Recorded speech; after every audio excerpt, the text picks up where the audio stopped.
Salut à tous, salut à toutes et bienvenue dans cette déjà la troisième vidéo d'Alt Draft qui va essayer de vous introduire le mieux possible au concept du draft et du scellé dans Altered.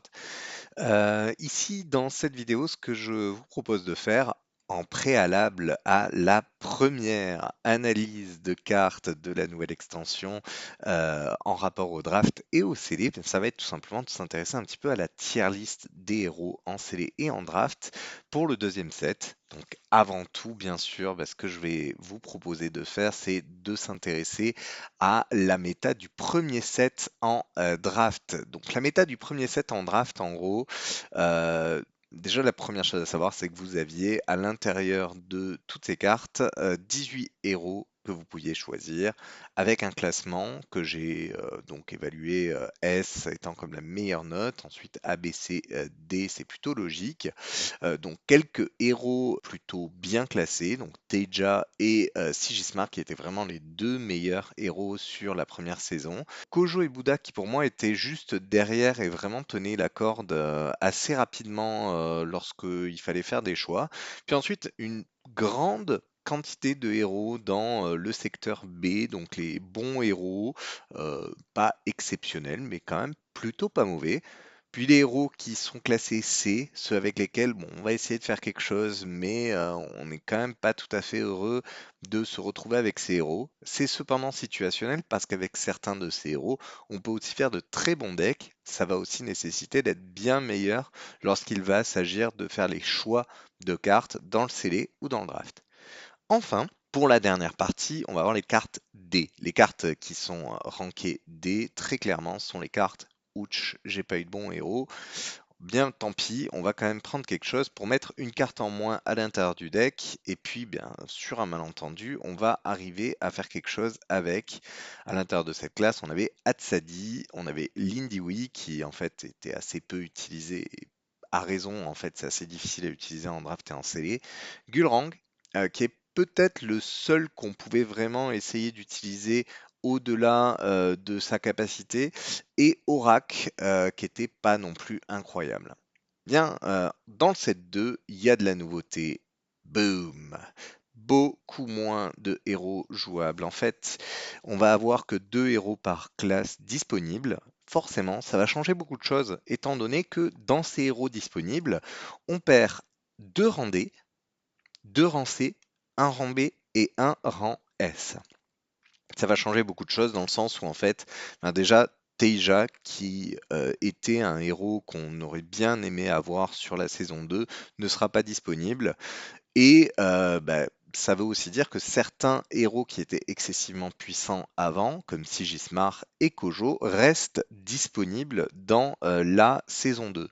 Cependant, on va voir au fil de nos analyses de cartes que la dynamique en fait des decks qui sont rang B, C, etc. va beaucoup changer sur la nouvelle extension. Pourquoi? Parce que en plus de ce changement de héros qu'on va avoir, on peut aussi oublier toutes les cartes du set numéro 1. Dans un draft ou dans un scellé du set numéro 2, nous n'aurons que des cartes du set numéro 2. Donc toutes les dynamiques précédentes, au final, on peut les oublier. Cependant, on va quand même garder des choses en tête. Sigismar, ça va rester fort, c'est une certitude. Et ça va rester fort pour une simple et bonne raison, c'est que le héros qui crée un jeton 1-1 d'un côté tous les tours, c'est quelque chose qui mécaniquement est très fort.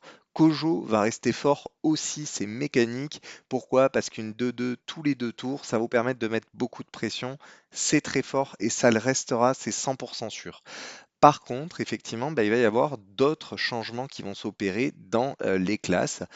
Et donc, ce que je vais vous proposer de faire, c'est de basculer sur la partie suivante. Et là, avertissement, spoiler, spoiler. Si vous restez dans cette vidéo, vous allez potentiellement vous exposer à des spoilers, donc des cartes qui sont dévoilées, mais que vous n'avez potentiellement pas vues parce que vous souhaitez les éviter. Si c'est le cas, on quitte la vidéo, on découvrira tout ça gentiment le jour de la paix. Sinon, vous êtes venu probablement voir ce genre de choses sur la chaîne, donc on va s'intéresser au premier classements. Et le premier classement qu'on va réaliser ensemble, c'est celui de la faction Axiom. Oh là là là là, cette production value sur cette vidéo. Donc on a mis en place un petit truc assez sympa qui va nous permettre pour chacune des cartes de mettre une note sur 5. Donc on va utiliser exactement le même système que celui qu'on a toujours utilisé sur la chaîne, savoir l'impact dans la main de départ, la valeur en cas de pioche ou de réapprovisionnement avec une main vide, donc le top deck, la carte qui nous fait gagner une partie ou qui nous sauve une partie.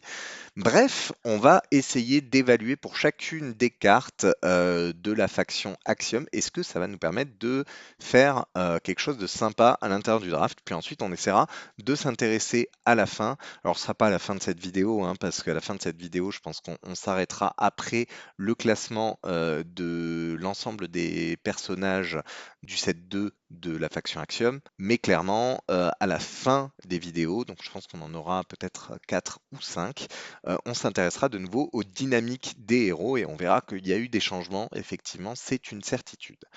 On va s'intéresser à ce petit macareux à roquette. Première carte de ce set 2 qu'on va noter. Alors, elle nous permet de redresser une carte épuisée en réserve. Pour moi, c'est une bonne carte. C'est vraiment une carte qui va être intéressante en termes de statistiques.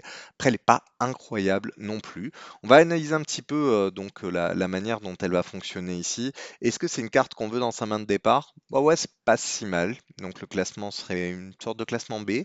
La valeur en cas de pioche et de réapprovisionnement avec une main vide, elle est assez faible là-dessus. Je suis pas sûr qu'on veuille vraiment ce genre de carte, donc on va le mettre avec une seule étoile. Est-ce que la carte peut nous faire gagner une partie? Je suis pas sûr non plus, et c'est pour ça que je vais le classer D. Est-ce que la carte peut nous sauver une partie? Je suis pas vraiment sûr non plus. On est sur un classement moyen à C, c'est pas incroyable, clairement. On va passer sur la carte rare du Macareux à Rocket qui a un petit changement qui fait que donc si on redresse une carte épuisée en réserve, on gagne un boost. Est-ce qu'on le veut dans la main de départ? Pour moi, c'est exactement le même classement sur cette carte-là. C'est une carte qu'on piquera si on a quelques difficultés dans les deux orbes, mais c'est pas incroyable. On va repartir sur une nouvelle carte, la porteuse intrépide. Porteuse intrépide, pour moi, c'est une excellente carte. Dans la main de départ, j'en veux 100% ou quasiment 100%. Je mets 4 étoiles, je pourrais mettre 5 étoiles en vrai. Ravitailler, épuisé, c'est pas si mal. Allez, on va le mettre 4 étoiles parce que ravitailler, épuisé depuis la réserve, c'est un petit peu moins bien que si c'était en effet flèche. La valeur en cas de pioche ou de réapprovisionnement avec une vin vide, bah, elle est plutôt pas mal, surtout en cas de réapprovisionnement. On va le mettre à 3 étoiles. On pourrait le mettre à 4, ce serait pas forcément gênant. Est-ce que la carte peut vous faire gagner une partie? Ah, je suis pas sûr pour le coup. Je pense vraiment pas qu'elle puisse nous faire gagner une partie. Peut-être un petit, peut-être un petit 2 étoiles parce qu'il y a quand même quelques statistiques, donc c'est pas impossible qu'on arrive à faire quelque chose.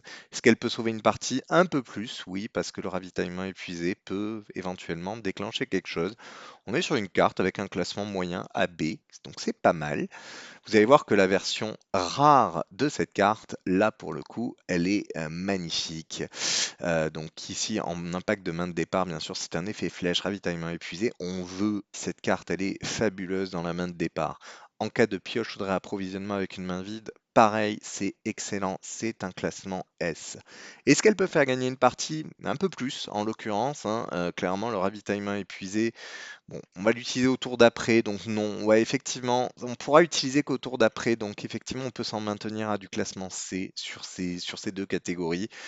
Donc on a quand même une très bonne carte, hein, et je suis assez d'accord avec le classement moyen qu'on établit. Ça pour moi c'est une carte, si vous la voyez passer, la porteuse intrépide rare, oui on y va, on se jette dessus, c'est une très bonne carte. En plus c'est une rare, on n'a pas encore vu ensemble les dynamiques sur lesquelles on peut essayer de sélectionner des cartes rares plutôt que d'autres cartes pour essayer de gagner petit peu plus d'argent en termes de valeur sur notre draft. En tout cas, voilà, c'est quand même quelque chose de très bien. Donc allez-y sur cette porteuse, c'est très fort. Gibil, donc la bonne grosse créature, quoi, hein. Son impact dans la main de départ, ben, il est nul, voilà, on va pas se mentir. La valeur en cas de pioche ou de réapprovisionnement avec une main vide, par contre, ben, elle est très costaud. Je pourrais mettre 4 étoiles, mais allons-y sur 5 sur celle-ci. Je suis quand même assez content si jamais j'ai une main vide. On va dire on est au tour 3, je ravitaille Gibil ou alors je pioche Gibil, je suis quand même très content. Même si je le pioche éventuellement au tour 2 et que j'ai rien du tout à faire, bah, je me dis tant pis, au moins au tour d'après, j'ai quelque chose de très correct à faire, donc c'est plutôt pas mal. Est-ce qu'elle peut faire gagner une partie? Bah, franchement, moi j'y mets au minimum un classement B. On pourrait dire que je suis même pas assez généreux et que j'y mettrais un classement A. On va rester là-dessus. C'est fort, mais bon, je ne vois pas quand même gagner une partie excessivement là-dessus. Quoique, effectivement, ça fait quand même cette statistique qu'on va pouvoir poser. On va pouvoir aussi les séparer. Donc, ouais, il y a quand même plutôt du potentiel assez fort. Est-ce qu'elle peut sauver une partie? Oui, carrément, hein, de la même manière, c'est quelque chose qui va vous permettre de séparer des statistiques, éventuellement de gagner un côté. Bon, c'est pas une carte incroyable, hein, dans le sens où bah, elle va pas vous sauvegarder une partie en entier. Mais voilà, un petit classement moyen à B, pas une mauvaise carte, clairement. Ça se laisse pique si vous avez envie d'avoir des cartes avec un petit peu plus d'orbe pour essayer de mettre un peu plus de pression à votre adversaire. Et donc, on va passer sur la version rare de Gibil. Bon, la version rare, concrètement, c'est la même, hein. Donc, on va pas changer de classement. Ici, le seule différence, c'est que si jamais on a deux permanents, on peut créer deux jetons à la place d'un seul. Objectivement, c'est quelque chose qui va se produire assez peu. On va rester sur ce classement moyen de B. On passe à la carte suivante et c'est Avalanche. Alors Avalanche, est-ce qu'on en veut dans la main de départ? Eh bien, ça va dépendre beaucoup du match-up, mais quand même, je vais pas lui mettre une si mauvaise note. Dans la main de départ, clairement, le fait d'avoir un removal contre certains decks en question, où on va savoir qu'ils vont jouer des grosses cartes, bah, ça va être assez sympa. Est-ce que en cas de pioche ou de réapprovisionnement avec une main vide, on est content? Moyen. En vrai, on va pas se mentir, c'est pas non plus la carte qu'on a envie de réapprovisionner avec une main vide ou de piocher avec une main vide. Est-ce que la carte peut nous faire gagner une partie? Oui, ça, il n'y a pas de doute là-dessus, hein. Et est-ce qu'elle peut nous sauver une partie? Carrément. C'est une très très bonne carte. L'avalanche, en fait, moi, je trouve que c'est très fort. Un total de 4 ou moins, c'est quelque chose qu'on aura très très souvent en fait sur les cartes en draft et en scellé. Concrètement, on va aller assez peu taper dans les cartes très très haut en termes d'orbes. Ce que je vous expliquais, c'est qu'on cherche plutôt du 1, 2, 3, 4 et peut-être 5 orbes. Et donc, bah, souvent, on va souvent se retrouver avec ces statistiques qui vont être un petit peu basses. Donc, c'est souvent quelque chose qu'on va pouvoir utiliser. La version rare de l'avalanche, elle, nous permet de target encore plus haut. Bon, ben voilà, là, c'est jackpot, hein, effectivement. On était sur un classement AB. Je pense que si vous arrivez à toucher la rare, c'est carrément quelque chose que je pique quasiment 100% du temps. Classement A. Carte suivante, radiateur chélonique. Alors, impact dans la main de départ, bah, c'est pas si mal, c'est pas catastrophique, mais c'est pas si mal. On va lui mettre 3 étoiles, un petit classement à B. Je suis quand même assez convaincu du fait que ravitailler, épuiser, c'est pas trop mal. Ça permet aussi de jouer les personnages épuisés de la réserve. C'est pas amazing, mais bon, disons que sur un tour 1, vous jouez ça plus une créature à 1. Bon, c'est pas si mal. Puis en plus de ça, le ravitaillement épuisé, vous pouvez l'utiliser immédiatement car on peut jouer les personnages épuisés de la réserve, donc c'est très fort. Après, c'est un permanent d'expédition.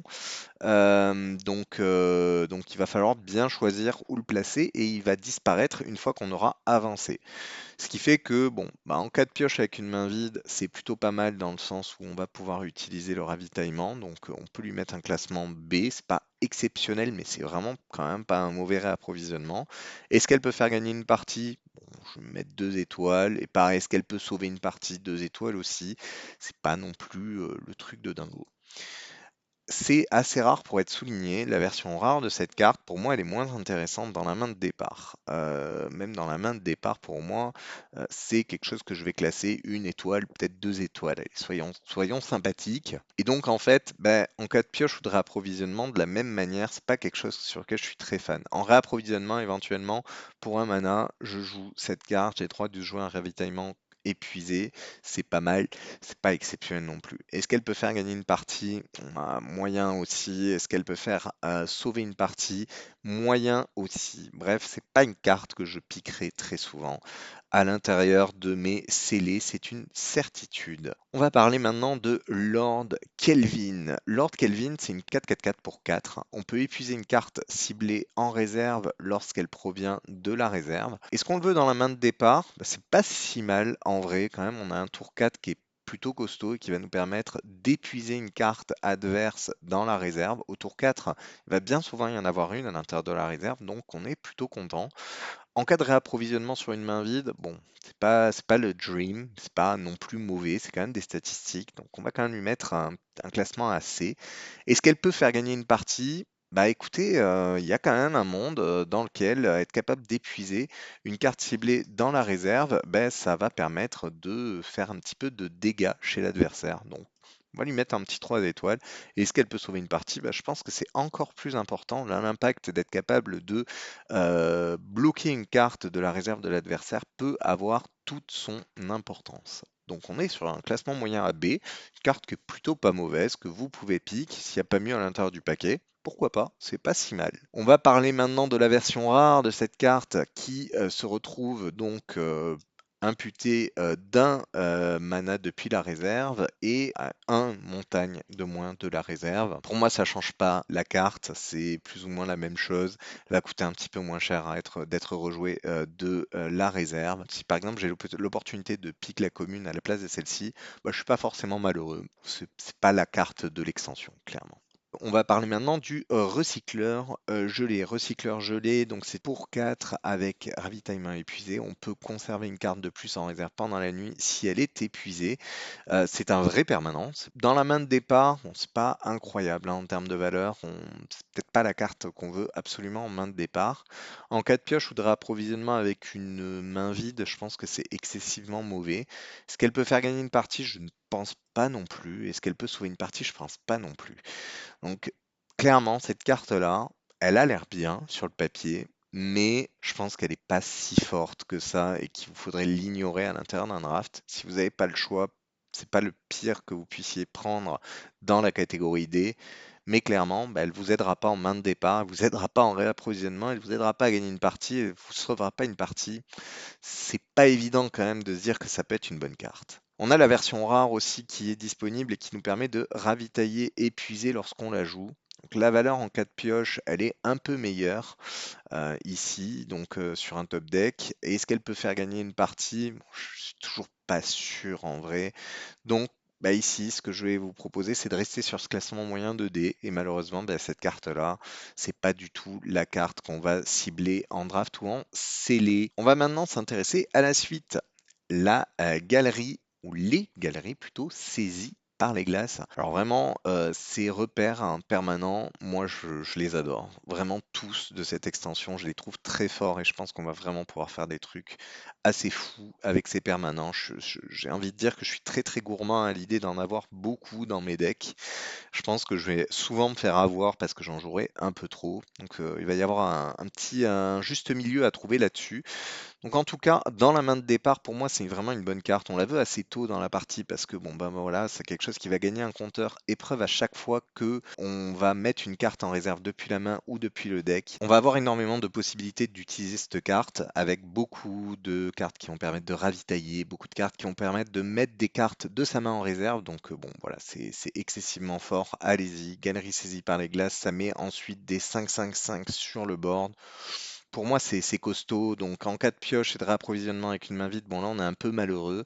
Par contre, est-ce qu'elle peut faire gagner une partie? Oui, clairement. Et est-ce qu'elle peut sauver une partie?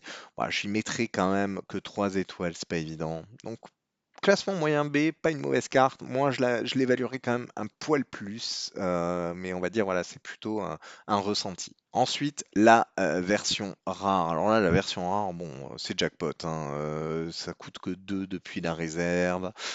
C'est vraiment aussi fort. Bon, bref, voilà. Celle-ci, je pense qu'on peut quasiment même être encore plus content si on l'a en main de départ. C'est toujours un classement moyen AB, mais une carte qui restera quand même quelque chose que vous pouvez pick sans trop de problèmes à l'intérieur de l'extension. On continue avec Skadi. Skadi, donc, c'est une rare hors faction qui va nous permettre de saboter ou d'épuiser une carte en réserve depuis la réserve. Elle a quand même des statistiques qui sont assez costauds. Donc dans la main de départ, on va pas se mentir, on est quand même pas mal heureux d'avoir cette partie-là. En plus de ça, donc vous jouez ça pour 2. Au tour suivant, vous êtes capable de le jouer pour 3 et d'activer son effet.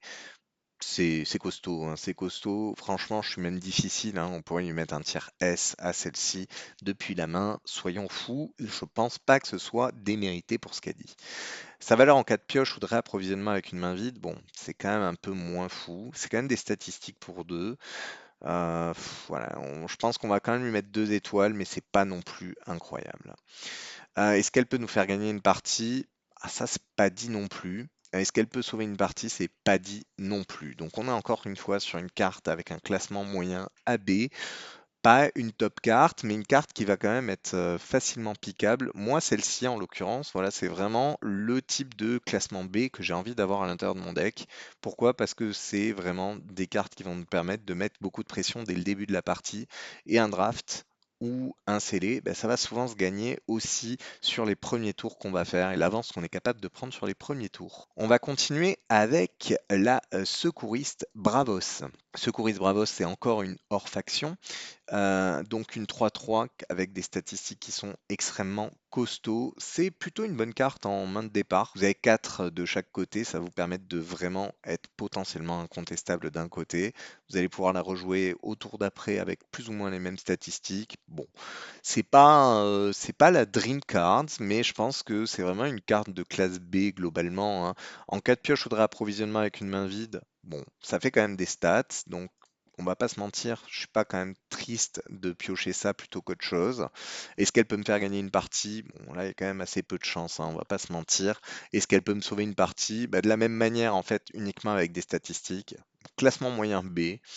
Je suis plutôt satisfait de ce classement sur cette carte-là et je pense que bah, voilà, c'est vraiment ce genre de carte que vous mettez si votre deck manque un petit peu de tour 3 avec des statistiques un peu costauds. Il faudra jouer un petit peu autour de la forêt, mais c'est pas forcément une mauvaise carte. On continue avec le lait d'Arcolano. Alors, lait d'Arcolano, dans la main de départ, je pense que c'est caviar. C'est vraiment caviar. Ça va nous permettre de prendre beaucoup, beaucoup d'avance. Alors attention, parce que ben, on aime bien avoir cette carte dans la main de départ, mais je pense que c'est vraiment un piège cette carte-là, parce que ben, il se peut qu'on se retrouve dans des situations, en fait, on s'épuise assez rapidement, et je pense que autant à l'intérieur du construit, cette carte-là sera très forte, autant à l'intérieur de la partie draft et scellé, ben, il faudra un deck assez construit autour pour que ça fonctionne. On va continuer le classement avec la valeur en cas de pioche ou de réapprovisionnement. Le top deck, ça c'est très mauvais. En top deck, c'est catastrophique. Est-ce que ça peut faire gagner une partie? Je suis pas sûr. Est-ce que ça peut sauver une partie? Je suis pas sûr. Donc c'est vraiment une carte qui va être très très forte en main de départ parce qu'elle va vous permettre de prendre peut-être de l'avance sur les 2 premiers tours. Moi, je suis pas sûr et certain que je jouerai cette carte-là. Ce qui est sûr et certain, c'est qu'elle va avoir du potentiel et que je peux me tromper complètement sur cette carte-là. Il y en a certaines sur lesquelles je vais vous avertir comme celle-ci. Je pense que c'est possible que je me trompe sur cette carte et qu'elle soit bien plus forte que ce que c'est. En l'occurrence, mon classement subjectif, ce sera celui-là. Ce sera une carte à classement C, donc pas forcément dans les premiers pics des paquets. Bottes techniques qui permettent de ravitailler. Déjà, vous jouez ça de la réserve, vous avez une carte ravitaillée. Et lorsque l'expédition avance, un personnage ciblé dans l'expédition perd fugace. Bon, on va pas se mentir, hein. Là, vous tombez sur ça, on se jette dessus. Dans la main de départ, c'est un tiers S, c'est trop fort, c'est vraiment exceptionnel. En cas de pioche ou de réapprovisionnement avec une main vide, bon, c'est pas exceptionnel. En cas de réapprovisionnement, c'est pas mal parce que pour 2, vous allez pouvoir ravitailler et potentiellement faire perdre Fugace à une de vos créatures pour le jouer d'après. On va dire qu'une fois sur deux, c'est pas trop mal. C'est pas énorme, mais c'est pas trop mal. Est-ce que cette carte peut vous faire gagner la partie? Bon, peut-être, pourquoi pas, hein, parce que bah, le fait de ravitailler une carte et le fait surtout de garder une carte un tour de plus, bah, ça vous permet de faire un petit peu plus de valeur sur les cartes par rapport à votre adversaire. Restons à 2 étoiles, restons sages. Et est-ce que la carte peut nous sauver une partie? Bon, là pour le coup, c'est quand même assez ambitieux de dire que cette carte-là peut sauver une partie. Ça reste un après-vous. Donc, en fait, ça reste un après-vous. Allez, on revient sur le classement. Est-ce qu'elle peut faire gagner une partie ou est-ce qu'elle peut sauver une partie? En fait, je vais valoriser le fait qu'elle ne coûte qu'un mana, sur le fait qu'en fait, c'est juste un après-vous. Vous le jouez, et en fait, juste après, votre adversaire est obligé de faire quelque chose et de vous montrer un peu plus de son plan que ce qu'il avait prévu. Donc, pas forcément une mauvaise carte pour le coup. Je pense pas que ce soit amazing, mais le classement moyen AB me semble logique et fair play pour cette carte-là. Parlons maintenant du Pique saisi par les glaces. Alors je vous ai déjà dit, hein, c'est saisi par les glaces, j'en suis excessivement fan. Lorsqu'un personnage que vous contrôlez gagne fugace, je gagne un compteur épreuve. Lorsque je gagne mon troisième compteur épreuve, sacrifiez-moi, j'ai un jeton. Et chaque personnage que je contrôle gagne un boost. Bon alors là, hein, dans la main de départ, c'est caviar, hein, c'est magnifique. En fait, ça va se faire naturellement pendant votre partie. Le fait de gagner Fugace, vous allez le faire vraiment excessivement naturellement. Il va y avoir beaucoup de cartes que vous allez jouer de votre réserve et elles vont naturellement gagner Fugace. Donc en fait, c'est juste une carte qui va amener de la valeur sans que vous en cherchiez forcément. Donc c'est vraiment parfait. En cas de réapprovisionnement ou main vide, bon, c'est pas incroyable comme carte, donc on va quand même voilà, la mettre vraiment de côté sur cette statistique. Est-ce qu'elle peut faire gagner une partie? Oui, oui, oui, oui, oui, oui, oui, oui. 1000 fois, cette carte-là peut vous faire gagner une partie. C'est pas la meilleure carte pour gagner une partie, mais ouais. Clairement, c'est fort. Est-ce qu'elle peut sauver une partie? Bon, là, par contre, c'est moins évident. Je peux me tromper aussi.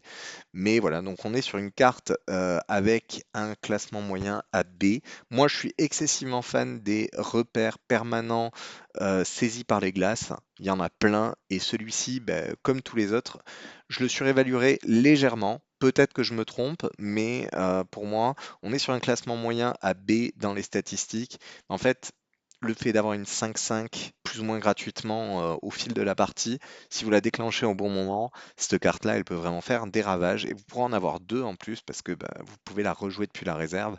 Non, c'est vraiment très très fort. C'est pour ça que je pense que cette carte peut vraiment vous faire gagner des parties et que bah, quand on a des cartes qui ont vraiment des impacts de main de départ et des possibilités de faire gagner une partie assez fort, c'est les cartes que vous devriez assez souvent privilégier aussi. On va continuer à avancer dans les cartes avec la loutre rempoteuse. Alors, loutre rempoteuse, chaque joueur peut mettre une carte de sa main en réserve. C'est une 3-3 0-4-4. Bon, là, dans la main de départ, c'est plutôt pas mal. Voilà, ça a quand même des statistiques, hein. Si on a mis une bonne note à une 3-3 qui était une 1-4-4, je vois pas pourquoi on mettrait pas une bonne note à cette loutre qui elle aussi a une 0-4-4. Bon, 1 ou 0 ici, objectivement, ça fait pas une énorme différence, sauf contre un token. La valeur en cas de pioche ou de réapprovisionnement, la réapprovisionner, ça va justement obliger à jouer avec ce biome qui est vide. Et si vous la réapprovisionnez au mauvais moment, c'est la cata. Est-ce que cette carte peut vous faire gagner une partie? Non. Clairement pas. Est-ce qu'elle peut sauver une partie? Non plus. Juste au niveau des statistiques éventuellement, mais je suis pas persuadé que cette carte-là, ce soit le Dream. Classement moyen C, et effectivement, je suis d'accord, même l'effet ne sauve pas la carte. Chaque joueur peut mettre une carte de sa main en réserve, c'est typiquement ce que vous voulez éviter de faire dans un draft ou dans un scellé. Les cartes que vous sélectionnez, la plupart du temps, bah, vous allez vouloir les jouer d'abord de votre main. Pourquoi? Bah, parce qu'en fait, ça vous permet de conserver un petit peu de valeur. Donc clairement, cette carte-là, j'ai comme l'impression qu'on la verra pas beaucoup, alors sur des decks bah, qui n'ont pas trop eu le choix de la carte. On va continuer avec le limier. Alors limier, moi je suis excessivement fan de cette carte. Elle est trop forte. Est-ce qu'on la veut dans la main de départ? Oui, oui, oui, oui, oui, oui, oui. Cette carte-là est vraiment exceptionnelle. En plus de ça, c'est quand même une carte qui va souvent sortir sur plutôt un tour 2, donc quand on aura 4 mana, ou un tour 3 quand on aura 5 mana, et qui va nous permettre en fait de juste poser pour un une 2 de 1, parce qu'en fait, donc au tour 1, vous allez souvent jouer un côté, votre adversaire va jouer l'autre, donc vous serez en retard d'un côté, mécaniquement, et donc vous allez pouvoir jouer cette carte-là du côté duquel vous êtes en retard, et donc générer beaucoup, beaucoup de menaces. C'est une très bonne carte pour ouvrir un tour, c'est une très bonne carte pour fermer un tour aussi. Vraiment, j'adore cette carte-là. Je pense que c'est une des cartes sur lesquelles je vais vraiment me jeter. Est-ce qu'elle est bonne en cas de réapprovisionnement avec une main vide? Ah, là, beaucoup moins. On va pas se mentir, c'est potentiellement un des pires que vous puissiez avoir en termes de top deck. Est-ce que cette carte peut vous faire gagner une partie? Bien là, ça va dépendre. C'est quand même un après-vous. Donc, bon, je vais quand même lui mettre 2. De la même manière, c'est un après-vous, donc ça peut peut-être sauver une partie. Ça met aussi beaucoup de statistiques sur une expédition sur laquelle on était en retard, donc pourquoi pas.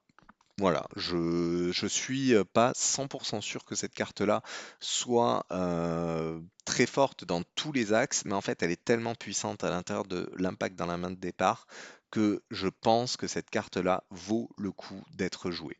On va continuer avec la larve de Phalène, qui pour moi en fait est plus ou moins la même carte que la précédente, à savoir que bon ben on a un impact dans la main de départ qui est plus ou moins le même, dans le sens où on a une 1-1, et si jamais on a des cartes épuisées en réserve, eh bien on va pouvoir gagner un boost, donc faire une 2-1-2.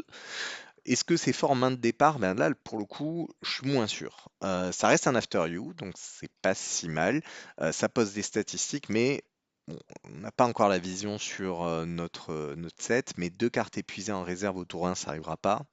Au tour 2, c'est quand même assez peu probable. Au tour 3, ça peut se produire. Donc en fait, c'est une carte qu'on jouera à partir du tour 3, 4 et 5. Est-ce qu'on veut vraiment jouer cette carte-là au tour 2, 3, 4, 5? Je sais pas.